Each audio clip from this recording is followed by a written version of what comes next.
In 2009, 2,914 people escaped from North Korea. In 2019, it was down to 1,047. By 2022, this number had dropped to 67 people. And if North Korea used to be the hardest country to escape from, now experts and observers agree that escaping from there is practically impossible. Well, there's no getting through this without coffee. Excuse me, but I'm going to take a sip.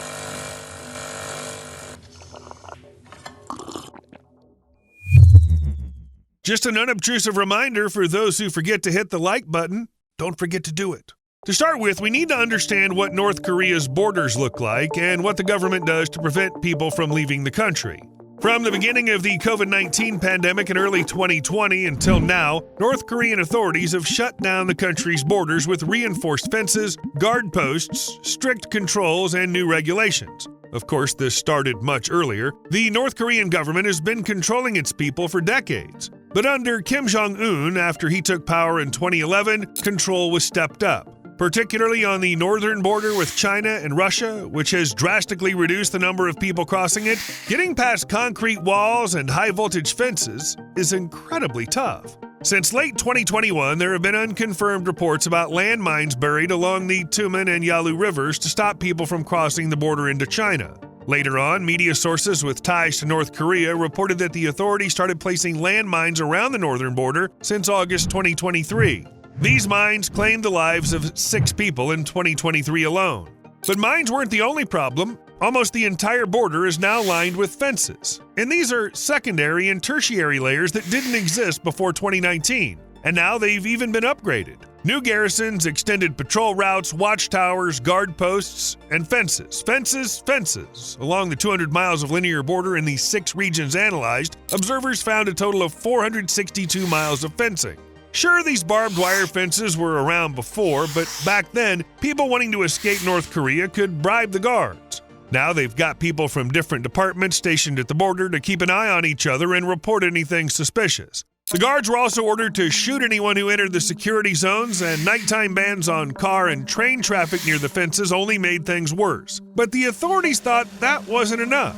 And recently, they even sent a drone to look for weak spots along the border. Honestly, I doubt there are any. And I doubt it even more when people who actually managed to escape the country talk about the mined shoreline. This was done to stop people from escaping by sea. But they still try anyway. It can take several months, sometimes up to 6, to prepare for an escape, like figuring out the layout of a minefield they need to cross.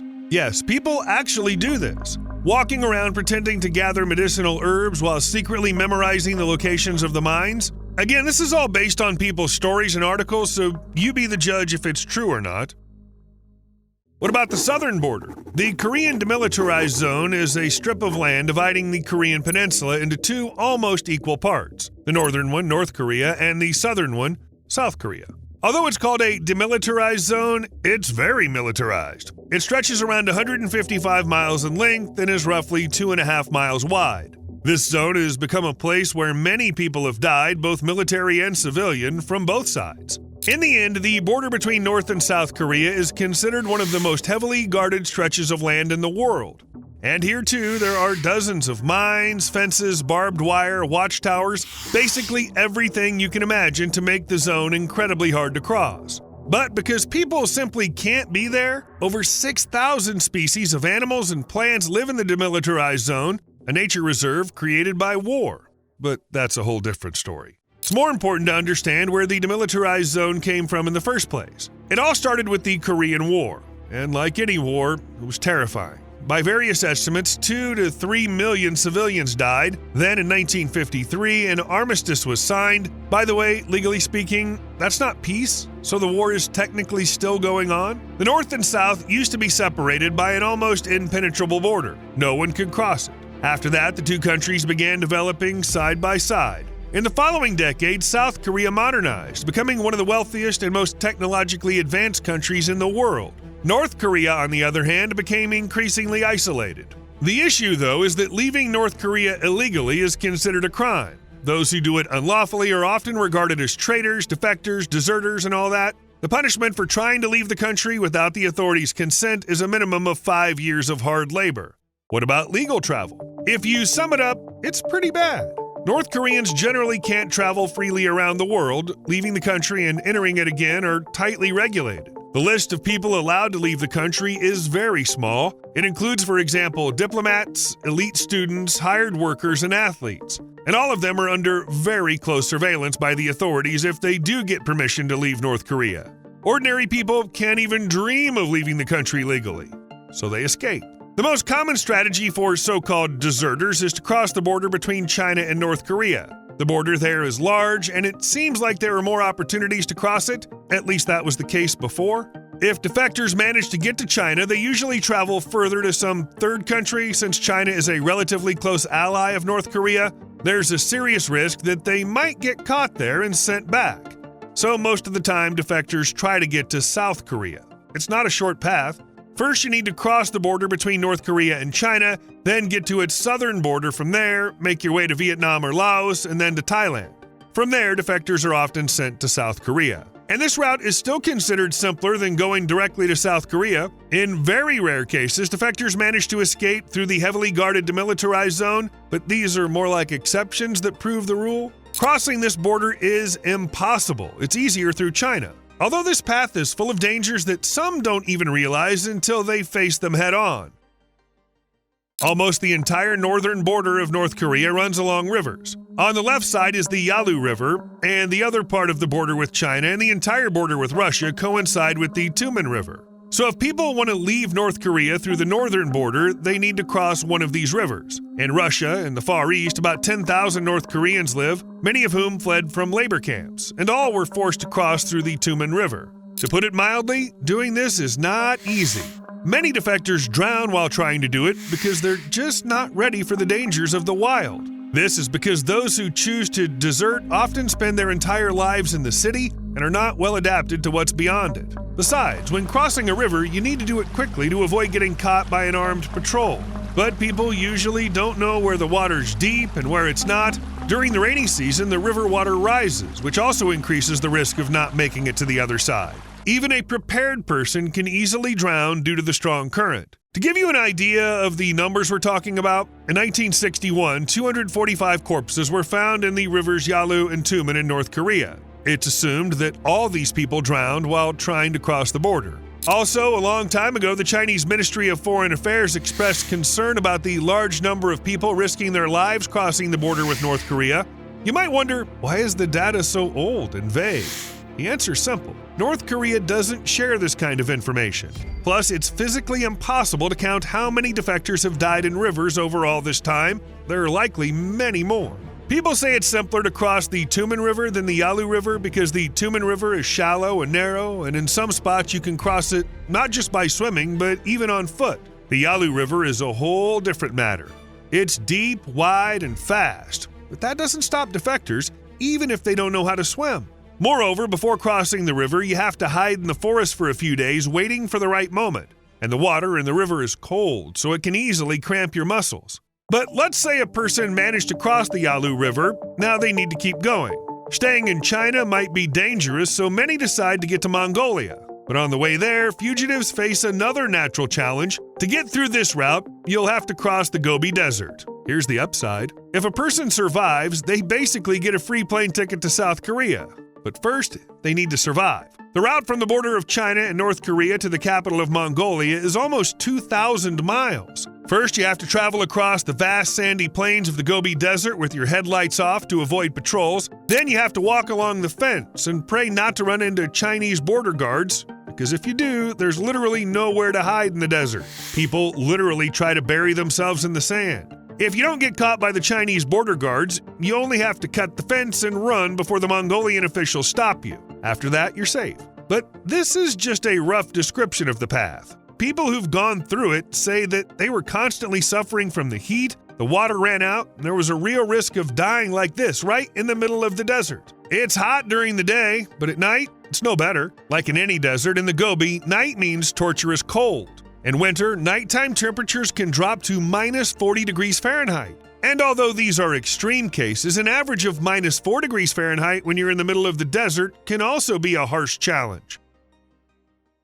And you know what? Everything I've already described is not even the most dangerous route. The first place, if we don't count directly crossing the Demilitarized Zone, goes to escaping by sea. And of course, there's a plus to it. You can get straight to South Korea bypassing other countries. But defectors have to deal not only with border patrols on the coast and at sea, not only with mines on the shore, but also with unpredictable weather and just awful wooden boats. These water conditions are really tough, even for seasoned fishermen. Their battered wooden ghost ships are regularly washed up on the western shores of Japan, along with the bodies of fishermen who ended up in the open sea and died, left without food and water. And these are experienced people who regularly head out to sea. Imagine what it's like for ordinary defectors who find themselves in a boat that barely stays afloat. South Korean fishermen who come across refugees often mention that their boats look like they should have been scrapped ages ago. Ironically, it's safest to sail in a storm. Yes, it's easier to drown that way, but the patrols understand this and try not to go out to sea in bad weather, or at least do it as rarely as possible. But even if the defectors don't run into a patrol and survive the storm, the boat might drift far off the planned route. Once, people who hoped to reach South Korea drifted at sea for 5 days because they were carried off course and eventually ended up on the shores of Japan. Of course, it's still a result, but... And here comes the question. How many people have died trying to escape from North Korea? Especially considering that the defectors who try to cross the sea this way are not professional sailors at all. They're not familiar with navigation, with operating a boat, and making a mistake in the open sea is very easy. However, only 2 deaths were confirmed. This might be partly because few people dare to make such an escape, and partly because those who die at sea might just never be found. What surprised me the most is that people occasionally, but still, try to cross the border without a boat, just by swimming. For example, in 2021, a man wearing a padded jacket under a wetsuit swam for 6 hours to get into South Korea. Then he hid the suit and fins, went into a drainage ditch that ran under the barbed wire fencing off the beach, and just walked. South Korean border guards didn't notice him and only caught him 3 miles from the border. But this is, of course, a unique case, and a person with special training, ordinary North Koreans have to seek help. And this help is not cheap. In 2009, crossing the border cost about 3 million Korean won. That's $2,800 US. The money goes to special brokers who guide people on what to do and often even lead them. Since then, escaping has become more expensive and now costs almost $9,300. Getting to South Korea costs about 15 million won, US $14,000, but crossing the border is the most expensive part. Everything else is cheaper. Even giving help for free is not something anyone wants to do. Official salaries in North Korea are very low and usually range from 5,000 to 10,000 won per month, which is equivalent to $1 to $3. You can calculate it yourself, but even without doing the math, it's clear that things are pretty bleak. It's worth noting that these aren't the money you use to buy everything yourself. The government supposedly provides so-called rations, which include food, oil, and even alcohol. Anyway, that's not the point here. However, people keep fleeing. In 2016, there were 1,418 defectors registered in South Korea. In 2017, the South Korean Ministry of Unification registered 1,127 defectors. In 2018, it was 1,137 people. In 2019, 1,047 people made it to South Korea, but then everything changed drastically. The cost of escape rose nearly tenfold after the pandemic started, and in 2020, only 67 defectors reached South Korea. In 2021 and 2022, there were just 63 and 67 people. Just compare that to the record number in 2009, 2,914 people. If about 1,000 people used to cross the Chinese border annually, only 20 people have done it in the last 4 years. And only 4 of them ended up in South Korea, all because of the pandemic. When it started, the North Korean government panicked and isolated the country from the rest of the world. Escaping, which was once fairly common, has essentially stopped because it became nearly impossible. Now, only rich people with good connections can get across the borders. Different satellite images. If you look at North Korea from a satellite at night, it's almost invisible. This is especially noticeable compared to neighboring countries, which are brightly lit, while North Korea sinks into darkness. Beijing and Seoul shine like beacons, and it's no wonder since over 60% of the world's population lives in Asia. And people keep going about their business after the sun goes down, and for that they need electricity. The per capita electricity consumption in South Korea is 10,262 kilowatt hours, while North Korea uses just 739 kilowatt hours. No wonder it's so dark there. North Korean Defectors Day. Recently, South Korea established a new holiday, and now July 14th is designated as the day for North Korean defectors who managed to escape and find a new home in South Korea. The plan is to celebrate with music, food, and other symbols from both North and South Korean cultures. By the way, South Korea is home to over 34,000 defectors from North Korea, and the holiday reflects the South's policy towards Korean reunification. The first festival in honor of North Korean Defectors Day took place in Seoul recently on July 14th, 2024, and it looked, well, quite modest. But that's always the case with new holidays. People are ready again. In January 2024, South Korean authorities announced that the number of North Korean defectors entering South Korea nearly tripled in 2023 compared to the previous 2 years. Now, a large number of young people and also members of the North Korean elite are fleeing to the country. In 2023, 196 defectors were registered. Remember that in 2022, there were only 67. Although this number is just a small part of what it was before the pandemic, it still means that people have had a chance to leave the isolated country. However, there's a catch. Most of those who entered South Korea last year actually left North Korea many years ago and had been living in third countries for a long time before heading to Seoul. That's the way it is. You owe me a like. See you later.